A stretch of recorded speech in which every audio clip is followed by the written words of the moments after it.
Good afternoon. My name is Adam Olson. You are watching the Public Circle Live. This is episode number 21. We've done it for 20. I would like to say we've done it for 21 straight weeks, but that would not be true because we've had a couple of weeks off here and there. And as you can see, I have got my MP, Elizabeth May, in the Public Circle Live studio with me today. In fact, she just lives kind of close by here and walked over, hanging out. We're having a conversation. We invite you to be a part of the conversation. You can join us by leaving a comment below. In fact, I'll just make sure that I can see the comments.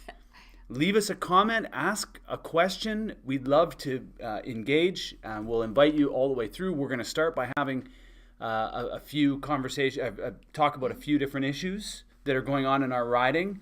Elizabeth? It's so cool because Adam starts by saying, I'm sitting here with my member of parliament.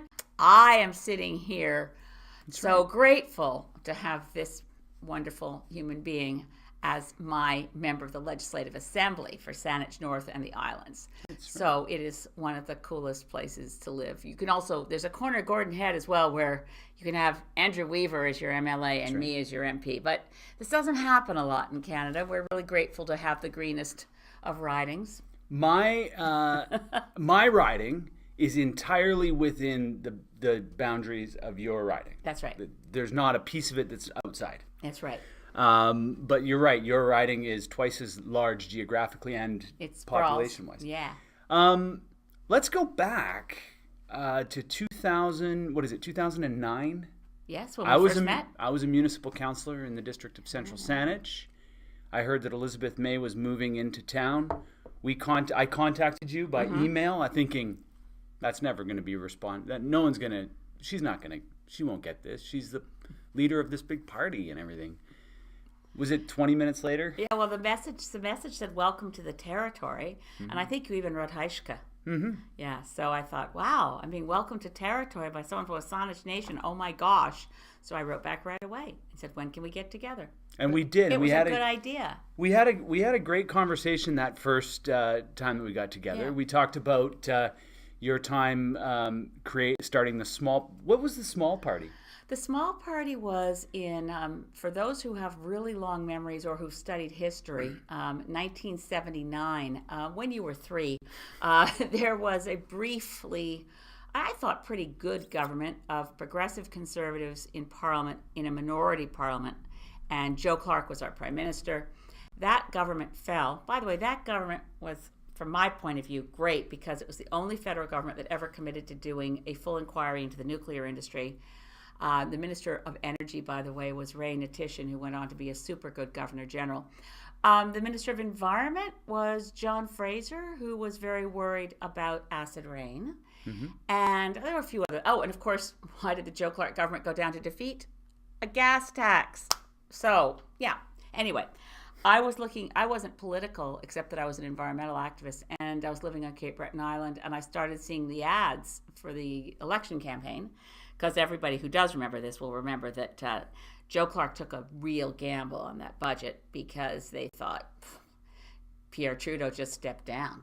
The Liberals are leaderless. We're safe to go ahead with this rather edgy budget as a minority party in a minority parliament.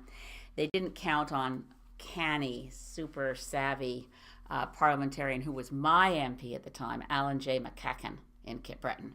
And Alan J. called up Pierre Trudeau and said, "You're coming back. We're going to bring them down." So they did. Bingo. Joe Clark goes down to defeat. Pierre Trudeau comes back as leader of the Liberal Party. And the TV ads, I thought, were cynical and mean and didn't talk about issues. So I got this bright idea. Gee, why don't we form a new party and talk about issues? And these are days before computers, before phone plans. I mean, I was using my home rotary phone out of the kitchen to organize people across the country. And I ended up for one brief moment, I had someone in every province willing to run. It ended up with 12 of us running in the 6 eastern provinces. I ran against Alan J. McCacken. That was my first bid into federal politics, running against the Deputy Prime Minister as a waitress and cook on Cape Breton Island who didn't like the way things were You've going. ran against Peter MacKay as well. Yeah, well, that was when I intended to win there. I did not intend to win win against Alan J. McCacken. I just wanted to make a point. Anyway, to make a long story short, The small party. yeah, we couldn't figure out what we would call ourselves, nor did we have time to actually come up with a party platform. So I said through the various phone calls, again, all phone calls. We didn't even have conference calls. Phoning everybody, what do you think? What do you think? What do you think across the country? Why don't we say that our platform is E.F. Schumacher's book, Small is Beautiful, Economics as if People Mattered. That's the full name of the book. And we could call ourselves the Small Party, because we sure are.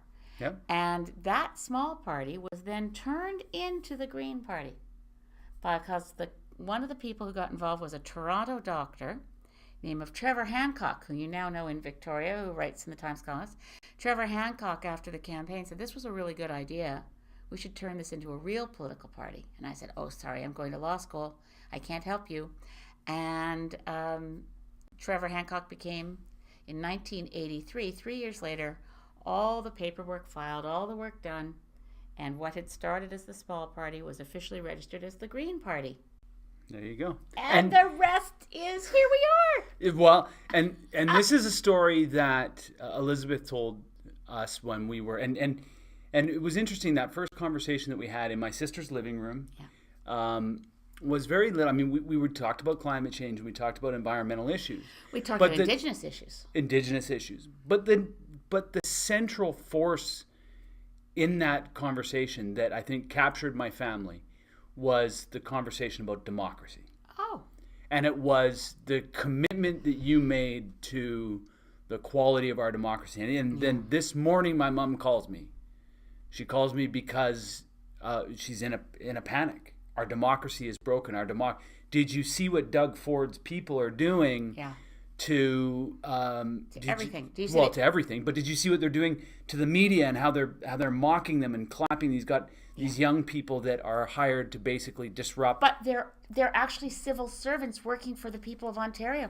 Those people who are disrupting press conferences are not party hacks of Doug Ford's party. They are in fact staff working for the people of Ontario and doing party hack type stuff, which is despicable. And he's created Ontario News Now, which is basically it's just a fake news outlet. Yeah. I mean, you just created this fake news machine. Okay, so look, in terms of what he's or done, maybe not fake news machine, but his news machine. But yeah. I found it so offensive and shocking that he did not appoint to his cabinet a minister for Indigenous Affairs. And he has canceled... What do we need one of those for? And he's canceled the curriculum changes that the province of Ontario... A lot of attention has gone to his retrograde rejection of modernizing sex education in the school system. He's also removing from the school system reconciliation education. There'll be no Indigenous education component. This is, beyond shocking. Then he's canceled the cap and trade program, which was a climate program. And I'm not a big fan of cap and trade, honestly, but it was allocating a price to carbon. And he's canceled projects in renewable energy that were near completion. So the people of Ontario are going to be paying a big check to companies that already spent their millions that are building this project. Right. They have contracts that are signed. Ford's just canceling them. So he's like a bull in a china shop. Oh, and then speaking of democracy, the Toronto civic election is already underway. People are lining up to, I'll run in this ward, I'll run in that ward. Those wards don't exist anymore. Because he's cut Toronto City Council in half in the lead up to an election. So, I mean, and there's arguments to be made. I don't live in Toronto. There's apparently arguments you could make about maybe Toronto Council would be better smaller. But to do it when you're already in the mix. So back to Doug Ford. Doug Ford better be the poster child for the referendum campaign in this province. I don't know if we're allowed to talk about I'm going to talk about the Doug Ford won so-called a majority government. Everyone said, oh yeah, he swept the seats. But he had only 40% of the popular vote. And Ontarians were so disgusted with what was on offer that 42% of Ontario voters stayed home. So 58% of Ontario voters voted. Of the 58% that voted, only 40% voted for Conservative candidates. And a lot of those people didn't really want Doug Ford to be premier. They just couldn't stand Kathleen Wynne. So he gets what he now calls a mandate to do all these things Right. with only the support of a minority. And if Ontario had had fair voting, if they'd had any one of the systems that are on offer for us as British Columbians to create fair voting, then he would have gone into Queen's Park with 40% of the seats. And the New Democrats and the Liberals and our friend Mike Schreiner, the one Green, who is now, thank goodness, in Queen's Park, could have worked out for themselves. Can we work together, or do we let Doug Ford and the Conservatives be government while we are all opposition, or what do we do? And to have 40% of the vote create a majority government in Ontario with quite radically different ideas that were not part of his election platform. Right. So that's where democracy is at risk whenever you have, and of course Donald Trump is the same. Donald Trump didn't get the most votes, Right. but first past the post didn't matter. Well, even if we were to, and there's a Question? comment that's made here about picking on Ontario politicians is just cheap. I think I think that It's the not point picking on politicians. It's the system. It's the voting Yeah. system. the point that's being made here is that what we want is we want the will of the people to be reflected in the seat count at the end of the day, not the will of the people to be overtaken by a minority of the will. Yet take away whether Doug Ford was purple, orange, red, or blue. It doesn't matter. As an example, it makes the point that the Parliament of Canada's first committee to study first past the post voting, first time it was studied, was 1921. And the committee at the time studied first past the post and said, look, this system is inappropriate for Canada because we have more than two-party system. We had in the federal parliament, in those days even then, 3, 4, and 5 parties. They said any system with more than 2 parties, first past the post, distorts the democratic will by creating this great gap between the seat count, which goes over here to majority win, and the popular vote, which says minority.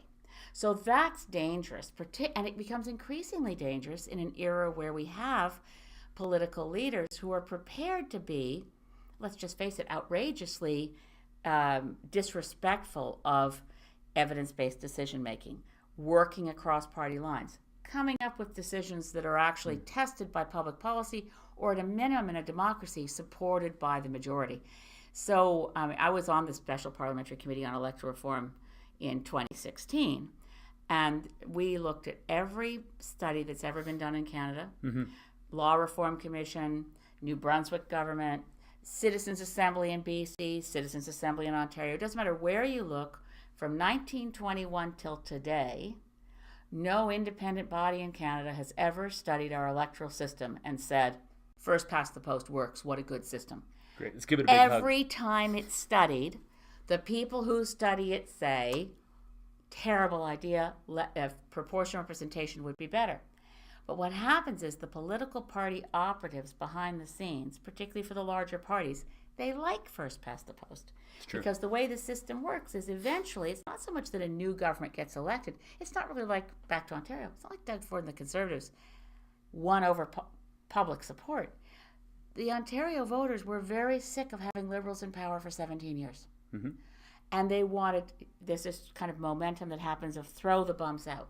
It's what happened to Stephen Harper. 9 years in office, people say, oh, okay, that's enough. So we have these big sweeps where you say, okay, we're pushing that party out more than we're electing the new ones. Right. And so the old line parties figure, okay, it's not fair this election that those other guys have what's called a false majority. But it's okay with us, this system, because eventually it's our turn again. Right. Well, we'll wrap up this part. No, that's right. We got a lot of questions we'll there. wrap I up can see this writing, but I can't read it. That's good. We'll get to them. We'll wrap up this segment of the conversation with a couple of things. I'll just say, in British Columbia in the last election, the BC Greens, the party that I'm represent in the legislature, got 17% of the vote. That's equivalent to about 14 to 15 seats. One of the biggest criticisms that come specifically from the official opposition is the green tail wagging the orange dog. They love to rant around about that. The reality is, and they play off of the fact that there's three of us. Right. Why would three of us have such a substantial part to play in BC's democracy? Because actually there should be 15 of us. Yeah. And actually 15 of us should have a substantial amount of impact in the legislature. But that's not the way that the first pass. It just was a fluke in this parliament for BC that we had such a very close election in the seat count. So I'll just put it here. On Tuesday night, I believe it's Tuesday night, I'll put the note in. I'm going to be interviewing Sonia on the BC Greens webpage about proportional representation. She's our pro-rep champion. So you can head on over to the BC Greens Facebook page and see us there. As well, jump on the BC Greens. As a BC Green caucus member, I encourage you to jump on the BC Green webpage and pledge your vote to vote in favor of proportional representation, because we do need to ensure that the seat count in the legislature reflects what the people of BC vote on election day. And I also encourage you to ask questions. I have a series of town hall meetings coming up in September, so anybody who is a resident of Saanich-Gulf Islands, come to the town hall meetings and ask questions. Don't take my word for it. I mean, I've told you every study that's ever been done since 1920 has said first past the post isn't a good system. But, do some research, and I highly recommend, it's very academic, it's very dense, but it's a book called Patterns of Democracy by a professor from Stanford who's originally from the Netherlands, named Arndt Liebhardt. Anyway, Google Patterns of Democracy. He and his researchers studied, I think, 35 democracies, clustering them between those that use proportional representation, which is the majority of modern democracies, and those that use first past the post, and measured them against results, and found, on the basis of the study of how these systems actually work, that the proportional representation governments were more stable, that, of course, higher voter turnout, more diverse parliaments, more women elected, more minorities. But what was really interesting was better environmental regulation, better economic performance. Now, this is empirical measures based on data. So study the systems before you vote. We can start voting in British Columbia on October 22nd. We'll get our mail-in ballots. We want to make sure there's a good, high level of participation. And start now in figuring out, okay, these are my questions. I'm going to bring them to Elizabeth's Town Hall. I'm going to ask. And ask us. Ask the BC Greens as well. Yeah. Okay, let's get moving here, because we need to get moving.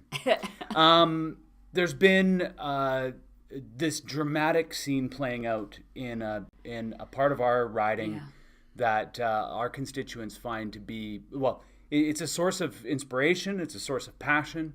It's a source of sadness, and that's the Salish Sea.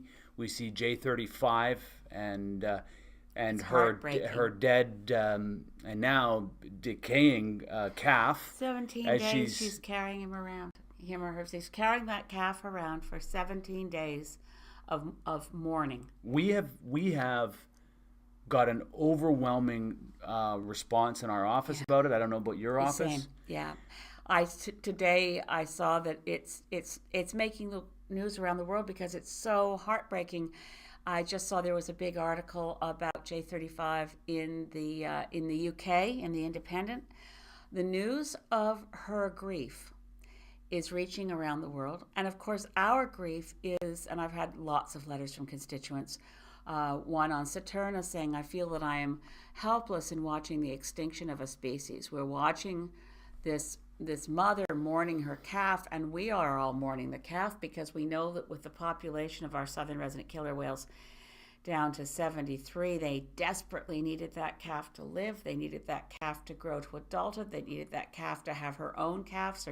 So it's moving people deeply, and I think at a really, really emotional level. So what can we? I mean, the reality is that the Department of Fisheries and Oceans, the Department of Transport, the federal, for the most part, the federal ministries, the federal departments, this needs to capture their attention. I mean, there's all sorts of stuff here. There's the Trans Mountain Pipelines involved, the the other shipping, the relationship with Washington State and the United States, with the transboundary issues. Yeah. There is just an overwhelming number of issues in the Salish Sea that we face. We have to make it an urgent priority. So we just had a cabinet shuffle federally, as you know. So the Minister of Fisheries I had been working on all these issues is Dominic LeBlanc. Well, he's not Minister of Fisheries anymore. We have a new Minister of Fisheries. Local guy. Who's from North Vancouver, Jonathan Wilkinson. This is his first cabinet post. I mean, that was one of the things about Dominic, honestly, that I found I think was strong about his role as a minister, was this wasn't his first rodeo. He'd been in cabinet. His father, Romeo LeBlanc, was Minister of Fisheries, right? So Dominic did a very good job, by the way, on fixing the Fisheries Act from the damage that Harper did in 2012. So we have a Bill C-68. It's not through the Senate yet, but it's through the House. Now, Jonathan Wilkinson's a good guy, as far as I know, but he's got to get up to speed. And I'm pushing him as hard as I can to please come here. Come to the Salish Sea. Look at our wild salmon issues. Look at what's happening to the whales.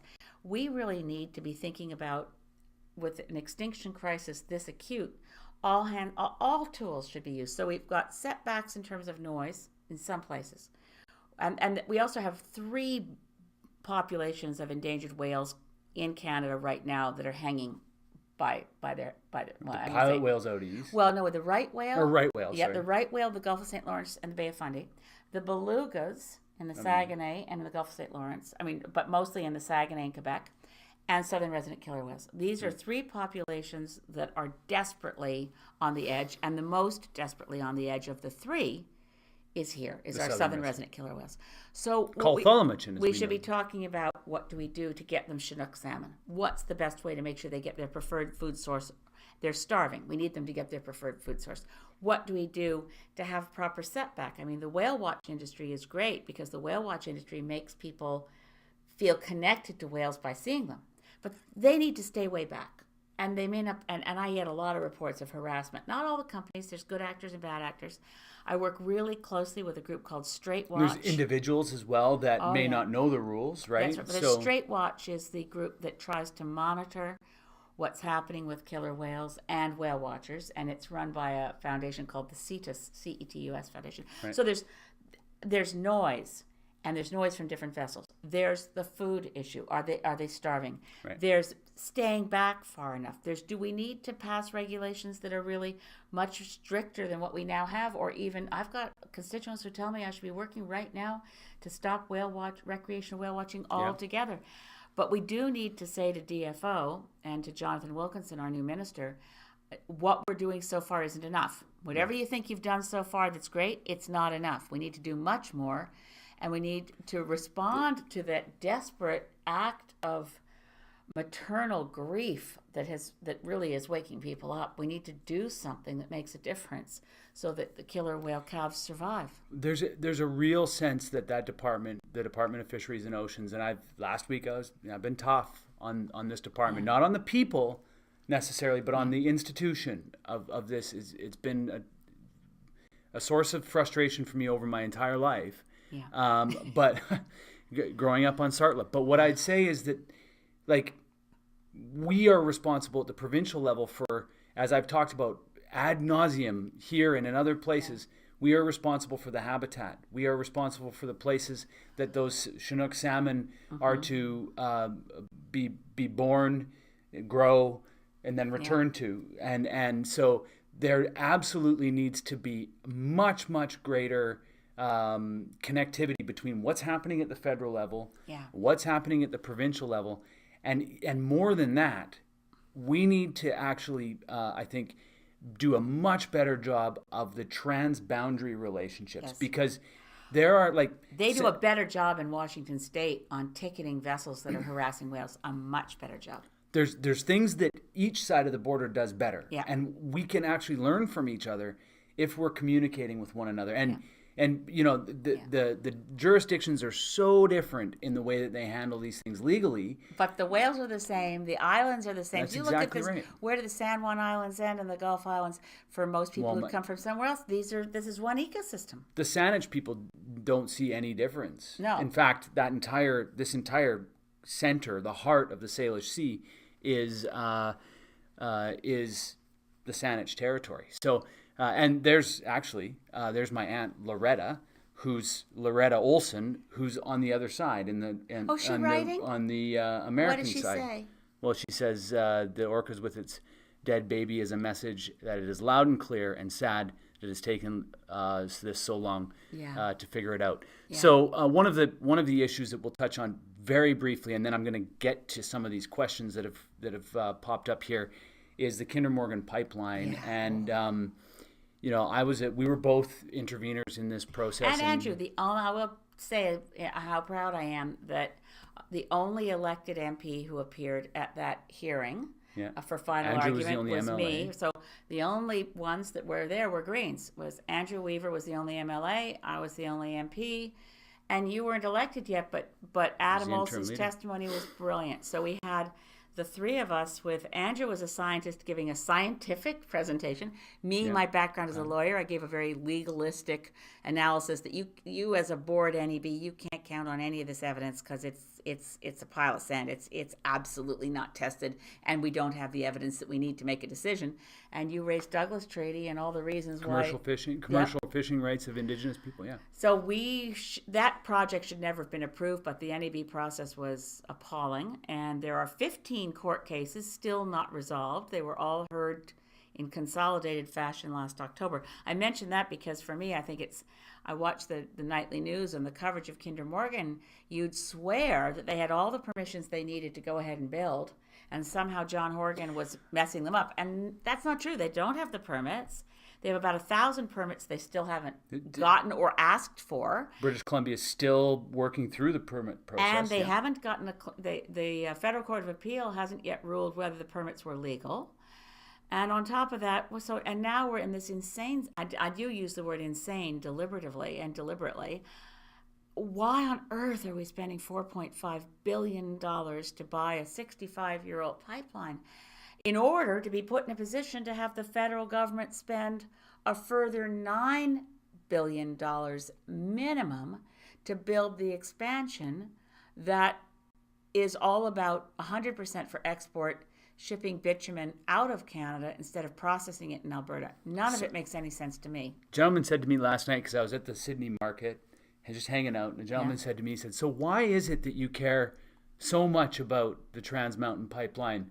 And I said, well, first of all, my family has lived and worked and played in these islands of the Salish Sea forever. So this is like so deeply home for me. But more than that, and I'm standing right outside my office at the end of Beacon. I said, do you see that? And I pointed out to, I believe that it was Sydney Island that you can see from Beacon Avenue. Right.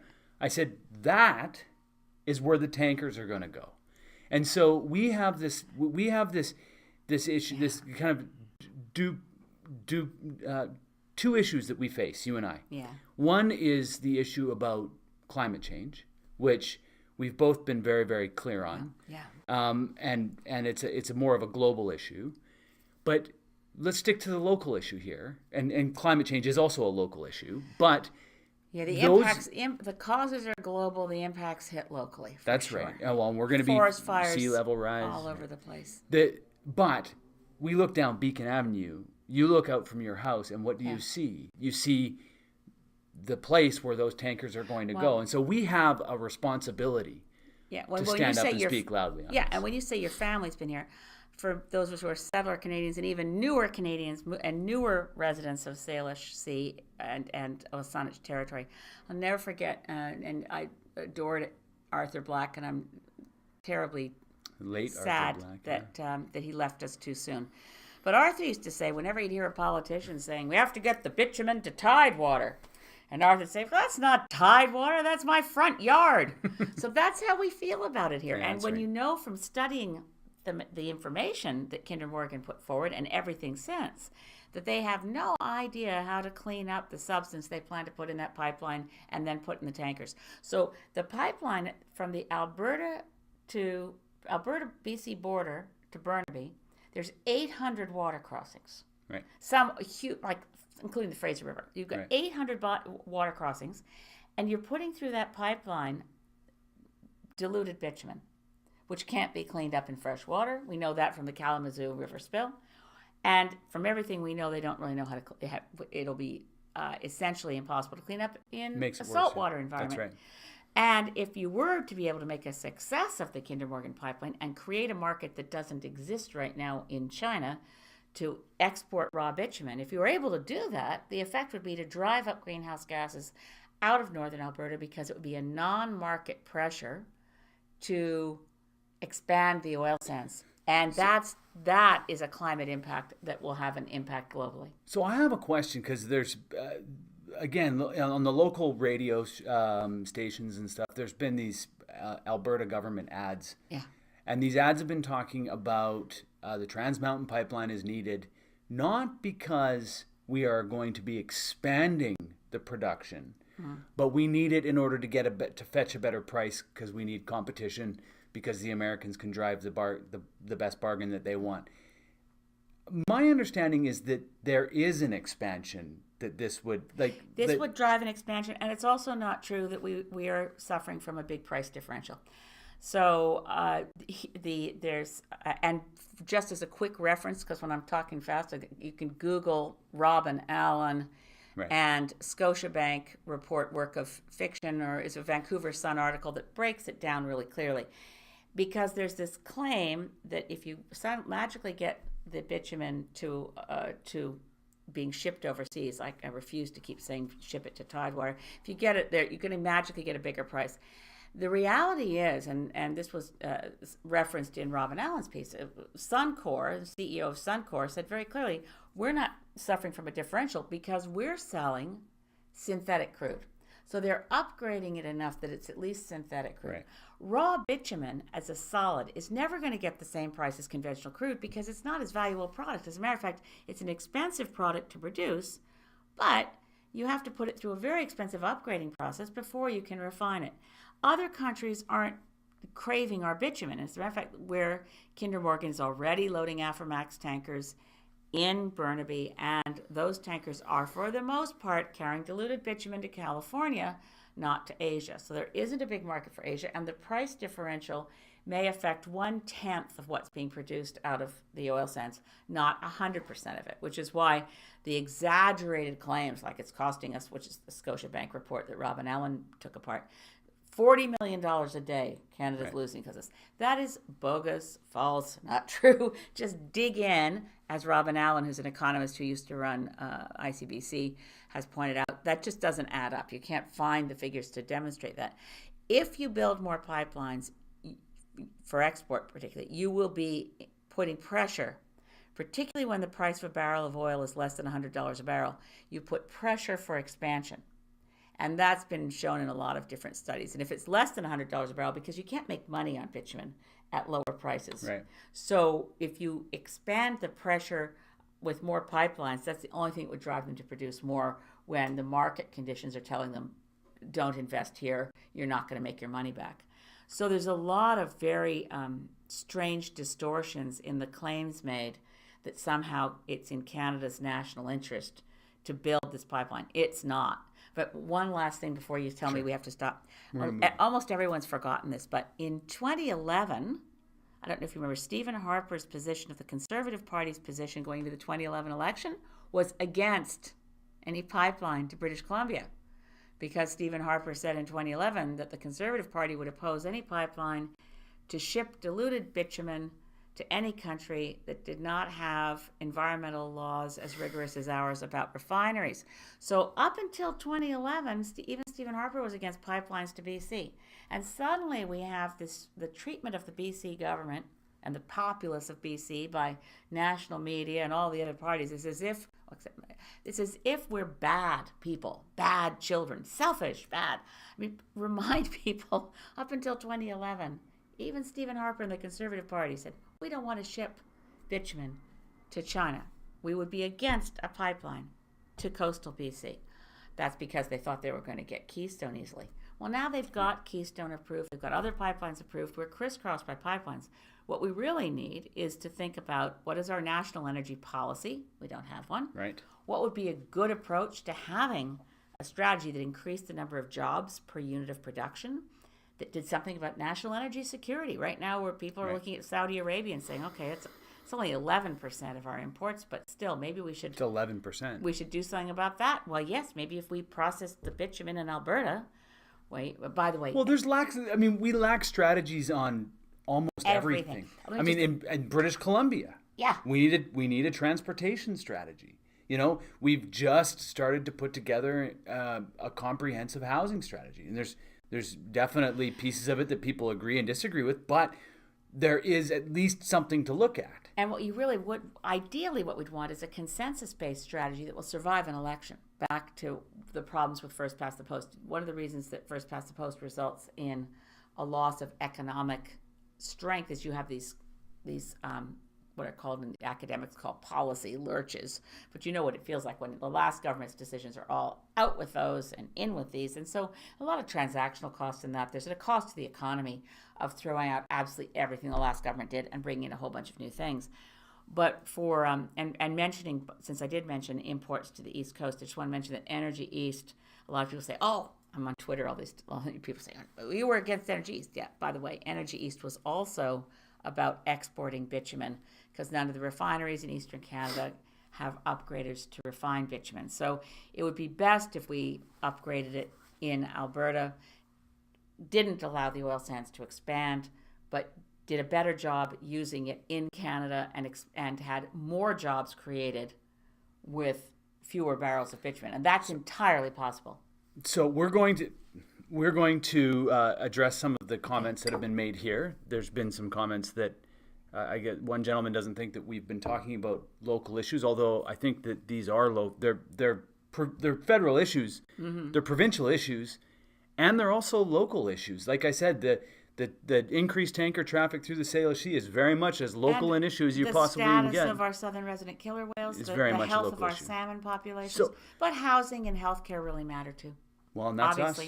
Us. That's so. Let's talk about our first Prime Minister, John A. Macdonald. Okay. We didn't even talk about this as you came through the door, No.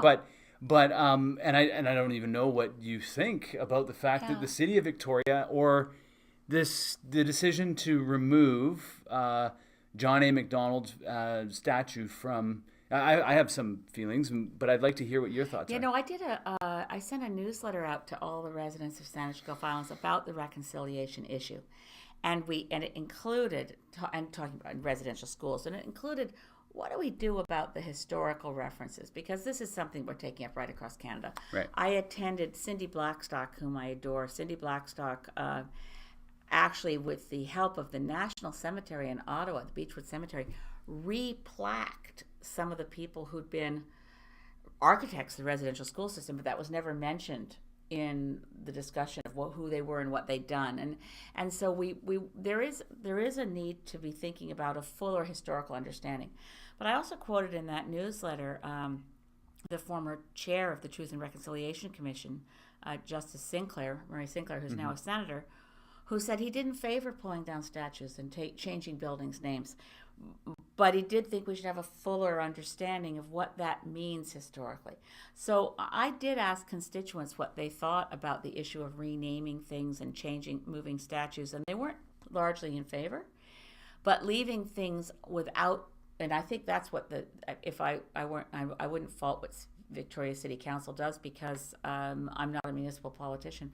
I do think it makes a lot of sense to say about Sir John A. Macdonald. He started the residential school system, and we need to recognize that his history is one that includes that legacy. He also started Canada.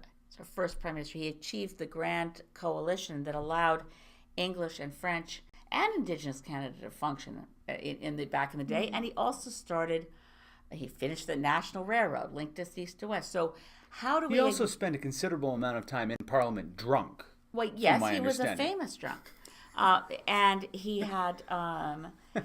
but again, I think that history can't be jettisoned. Right. But it doesn't... But you don't gloss over the horrors of her past. No. So, I look at what... And this is fresh because this just happened. And I think that Victoria has said, we're not going to take away Sir John A. Macdonald's statue forever. We want to find another place to put it because we put it in front of City Hall and we didn't provide any context. And I also respect that they had a process which involved Esquimalt and Songhees First Nations people on whose territory that City Hall sits, and they're having that conversation. But I think these kinds of decisions can't be. I know he was the MP for Victoria, wasn't he? Yes. Yeah. I don't know that people know that John A. Macdonald was. I don't think he ever got here. He didn't live here. Or did he even come here? I think he came here, yes, but he never lived here. He was. I think that statue is out there because he was an MP for a while. For Victoria. Anyway. I mean, in the same way that part of our riding, you know, that the Gulf Islands at one point were represented in Parliament by Tommy Douglas. Yeah. So Tommy Douglas was Nanaimo and the islands because he lost his seat in Saskatchewan. He never lived here, but I think he had a house here somewhere for a while. But I mean, a lot of respect. Anyway, I'm not. I think. Look, I mean, I think that this. So what do you think? Well, I mean, I have. For me, I don't think that we solve anything by taking it down. Yeah. I think actually reconciliation. We should be turning these spaces into places to have conversations about this. Not we don't reconcile our past by stripping this as well. Why John A. Macdonald and why not Trutch Street? That's why the worst. not Begbie Street? Well, like these are people that were as and they don't have the plus side that Sir John A. Macdonald had on the other things that he did in Canada. Well, I mean, sorry. Trutch was what the first lieutenant, the first governor or something, but that was Douglas, but came very shortly after, and the history of Begbie, the history of Trutch. So what we have here is we have this iconic piece in Victoria where they're removing piece of art it. Too, I hate to mention. He's very thoughtful. But I would just say where in this discussion, where did it start? Yeah. Where does it end? And is it a conversation or is it just going to happen? And for me, I look at it and think, I come from a family that's been impacted by the residential schools in a deep way. Yeah. And so that piece of it, I understand that piece of it. And I understand the impact that it's had on my family members who are much closer to this than I am. Yeah. But I know the impact that it's had on me as a multi-generational piece. And so I would say that I think for me, I don't know that it advances the conversation about reconciliation to be removing these pieces. I think that it would have been very interesting to erect another piece of art next to it which shines a light on these pieces. I think we can be more creative than just let's pull it down and throw it in the basement. But I mean, we also don't know what happened in that process where city councillors, including the mayor, were meeting with Songhees and Esquimalt elders, and they were working through things. And if that's how it came out, then I think I would have liked to have had that take longer to then be discussed with the City of Victoria's residents. What does this mean? What can we do? What can we say? I think when you get 4-1 or 5-1 people coming out saying, there's been a lot of negative reaction to this. Yeah. I think it actually takes reconciliation backwards. Well, without that conversation piece that you're talking about with the residents, but this is why we're doing it. This was a really interesting conversation on The Current about a year ago, I think, was Malcolm Gladwell talking to Anna Maria Tremonti. Malcolm Gladwell, who wrote Blink and all those cool books, Tipping Point. And he said, who do we name our buildings for now? We name them for the richest people who decide to give a building, and so their name's all over it. So what do we name people for? Is it for what they've stood for in their lives? Is it because they're exemplars of our good values? My own law school, I went to Dalhousie Law School in Halifax, and it got renamed the Schulich School because the Schulichs gave so much money. So I think we can decontextualize this a bit and say, well, I agree with you entirely. If we had commissioned a pole to be erected next to Sir John A. Macdonald's statue, but which had all of the educational pieces, this is what John A. Macdonald said. I quote what Sir John A. Macdonald said about Indigenous children in that householder. So if got to remove them from their savage parents. If people didn't see my householder, you can find it on my nonpartisan website, which has nothing to do with the Green Party, which is ElizabethMayMP.com. elizabethmaymp.ca. So all one word, elizabethmaymp.ca is a nonpartisan website, and all my old issues of newsletters to constituents you can find there. And the one on reconciliation, I got a lot of comments from people who said, honestly, they didn't know how bad the residential school system was till they read my newsletter. And it's something we're all learning. The burden of reconciliation mostly falls on settler culture people who didn't live it. And we have a long way to go to have anything like achieving reconciliation. But it's an educational process, and this incident of what do you do with Sir John A. Macdonald is an opportunity to open up that conversation. So if we can take it that way as a teaching moment. Well, I think that this opportunity was far too short. I think now, the opportunity... Now it's going to polarize. Now it has polarized. Yeah. And now once again, it's going to be a debate about Indigenous, non-Indigenous, or what, or other than Indigenous, or whatever it is. It's going to be a debate about, and really, it turns the conversation that actually the reason why it was done was because perhaps they wanted it out, or, and you hear that it triggers people. That's fine. Let's have that conversation. Let's not just pitch it. It's going to come before for a vote. And then anyway, I don't mean to be critical of their process. I just want the next processes that municipalities do to be better. I'll tell you, but I'm sad to see Center Block closed for renovations. And this is going to take more than 10 years because the window I'm about to tell you about is going to be closed and no one can see it. But there, above the door that members of Parliament go in Parliament, a previous stained glass window was taken out, and a commissioned piece on commemorating the residential school apology that Stephen Harper made was put in there, and it's beautiful, and the art is extraordinary. It has almost like a black and white. It appears to be a black and white photo of the children at a residential school looking like they're in prison. It evokes grief and pain. It also has the beauty of reaching for the skies, and it has what appears to be in stained glass beadwork. It's in Parliament, and it says to MPs every single day, we're not going to forget this. Mm-hmm. This wrong that was done to tiny children who grew up to be parents, who had their children taken from them. I mean, the horror of it is not to be minimized. Right. But that window, to me, that stained glass window, means a lot. I'd love to see more buildings, more public spaces, memorializing in a way that educates people. This was a terrible thing that was done, and the grief and the pain and damage that was done isn't over. Mm-hmm. It happened historically, but it's not history because it's affecting people now, and that's why they're triggered by it, because they're so deeply scarred by how horrible the school system was for them in their own lives. Yeah, I want to say that this statute doesn't represent. You're absolutely right. This statute does not represent history. No. For people whose families have residential schools as part of the story, that statute represents the present. Yeah. Right? Well, I was really always sad.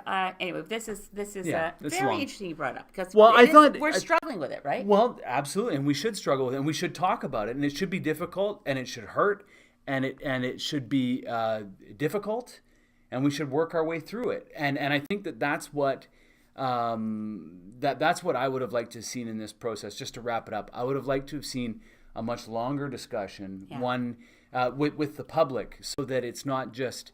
Bang, bang, bang, done, out, and I think that reconciliation is a long process. My mom says to me on a regular basis, she says, Adam, it took 150 years to get to where we're at. It would be completely ridiculous to think reconciliation is going to happen overnight. It's going to take us a long time for it to, and we have to give it that time, right, or else we're not giving it its due. We're simply saying we just want to be over with this and move on from it. So we've got what else you got there? That's just a couple of minutes.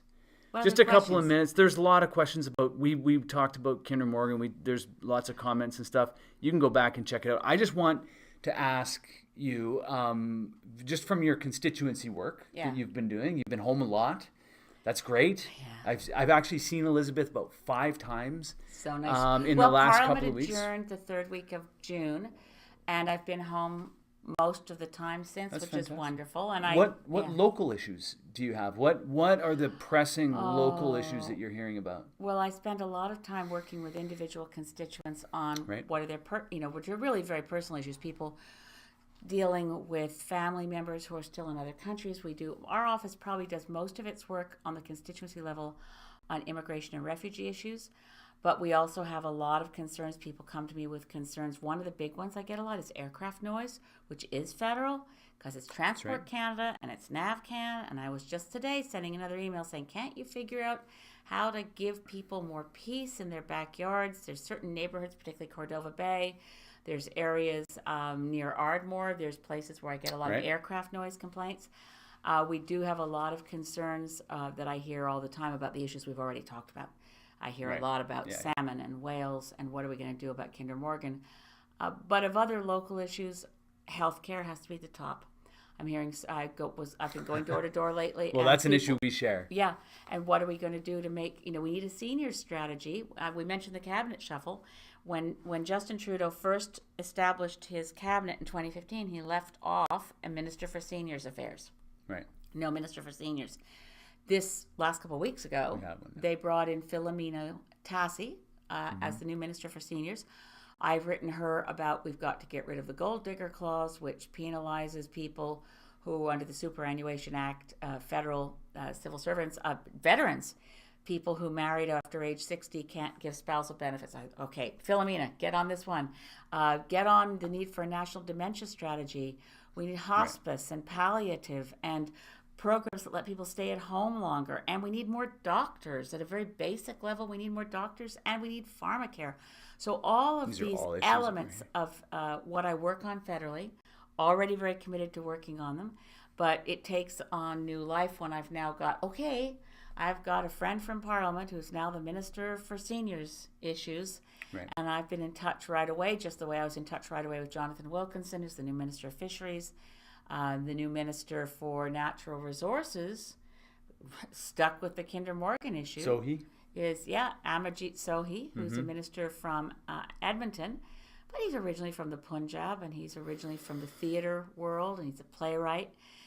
He's not naturally the kind of person who's at home with oil patch businessmen. I think Jim Carr, who was our previous Minister of Natural Resources from Winnipeg, kind of could handle that milieu better, but we'll see what happens. I'm very much always looking for the best in the people I work with. So across party lines, I work really well with NDPers, Conservatives, and Liberals. I'm always trying to get them to be their best selves, deliver the best for Canada. Normally we spend I'm glad that we had you come in today and to talk about the issues and the federal, provincial. One of the things one of the things that we've done in last September, and I think we're planning, and if we weren't, we are now, because I'm going to say it out loud, and that means then it's going to have to happen. But last September we had town halls around the riding, and we're planning on it again in January, I believe. Yeah. You'll have your next series. We're not going to go with you this September. We got too much stuff going on, but I think, when we do town halls, there's federal stuff that's lobbed at us, and it's like, I hate to have to go, that's federal. I don't want to I can't talk about it. Yeah. And you do your tour and provincial stuff. So with us both sitting there and both working in a nonpartisan way to just try to work through the issues, people really appreciated that. Yeah. It was a fun tour. It was the first one that I had, and you've really led the way. I think you've done 7 or 8 town halls twice a year for 7 years. 7 years. Plus the occasional other one. Like we're doing a joint town hall soon. It's wildfire preparedness. Wednesday and what night. we can do about that and this was driven by the North Saanich Fire Preparedness Committee. So we were told, look, we've got it. We everybody's thinking about it these days. It's terrifying. Yeah. I meet with the fire chiefs from all over, and try to figure out what can we do. Just the same way I've been trying to get a program for for more seismic retrofits to make our built infrastructure more resistant to earthquakes. there's not an issue out there where I don't think there's a really good solution here. All I have to do is find the right people and get someone to write a really big check, and we can fix this. Well, sometimes it's about writing a really big check. Other times it's about aligning interest and recognizing that little steps over a longer period of time, then you don't need a big check. You can have and like I said, I don't think that we strategize enough. I don't think that we think long term enough. We think in 4-year cycles. What's going to keep us or get us elected? And I say us as politicians, not just us. But thinking long term, I think that's what distinguishes Greens from other parties is we really are trying to think in the 7 generations. Well, we're not making decisions for equity. The short term only, because I swear to goodness, I think the reason that Justin Trudeau and his government approved the Kinder Morgan pipeline was the shortest term possible political effort to try to help Rachel Notley stay in power in Alberta so Jason Kenney wouldn't be premier. Sounds really like a good reason to bad spend strategy. $4.5 It's not a good place to spend money, and there were better solutions. So short-term thinking will get you poor decisions for the long term. Short-term thinking means that we are much, much more vulnerable to the status quo, just keeping the status quo. We don't think creatively. We don't deal with things like we talked about wildfire prevention. We're not thinking about or talking about it. Actually, Prow, who is on the waterfront in North Saanich, has been doing a great job of keeping me up to date on the sea level rise issues. Yes. North Saanich has done some good work. The CRD's done some good work. Sydney has done some good work. And the reality is that on the Saanich Peninsula, there are neighborhoods, entire neighborhoods, that need to be thinking about between now and 20 years from now. That means we got to start thinking about it now, not waiting 20 years from now to start thinking about it, because we'll be underwater. Well, that's the reality of the climate crisis, is the decisions we take in the next 5 years, 5 to 10 years, I don't even know if we've got 10 years, 5 to 10 years worth of actions are what's needed to ensure that our kids have a livable world, but we're not going to see the results of our shifting course now and a dramatic changing course to diversify our energy sources and to recognize the health issue connected to climate change, to recognize that we need to act now because the buildup in the atmosphere has long, long lag times. So we've got about 5 years to make sure we've made the course correction.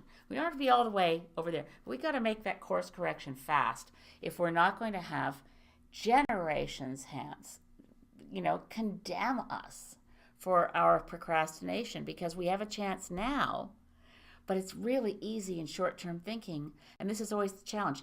Incremental change because it's easier, because politically you don't want to alienate people, so you do a little bit now and hope that gets you through the next election. But the atmosphere isn't negotiating with humanity. The atmosphere and its chemistry are not talking to us about it. We've got to make our changes to influence that atmospheric chemistry, and we only have so long to do it. That's boss. That's not moving. That's a hard reality, and most politicians don't want to talk about it. Well, that's a good place to leave this. So it's bleak. I don't want to end up bleak. No. But we have look, it is bleak. The challenges facing us are bleak, but the reality is that we've got to address them. Yeah. And we've got to speak directly at them. Can I say one last thing about how we think about this? Sure. I think about it like, what would we do if a doctor gives us bad news? And that's the beginning of being able to change behavior so that you're well again. So like with the planet, and you say, okay, this is harsh news. We have to change. It's like saying to someone, you got to stop smoking, you got to stop drinking, you got to change your diet, you got to exercise more. If you do all those things, you're going to live to be 90. If you don't do those things, I'm sorry, this isn't looking good. That's what we have to do around climate. We have to give people the hope to know, yes, we still have time.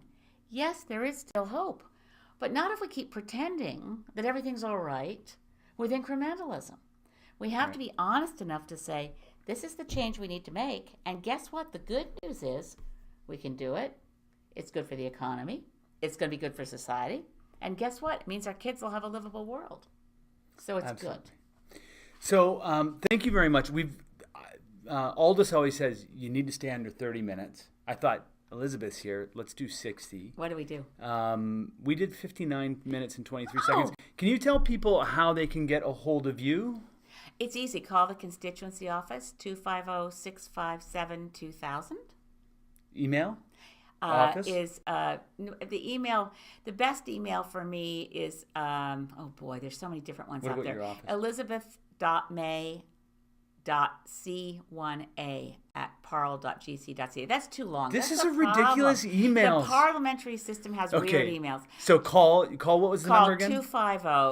250-657-2000. Or go to your website, which is elizabethmaymp.ca.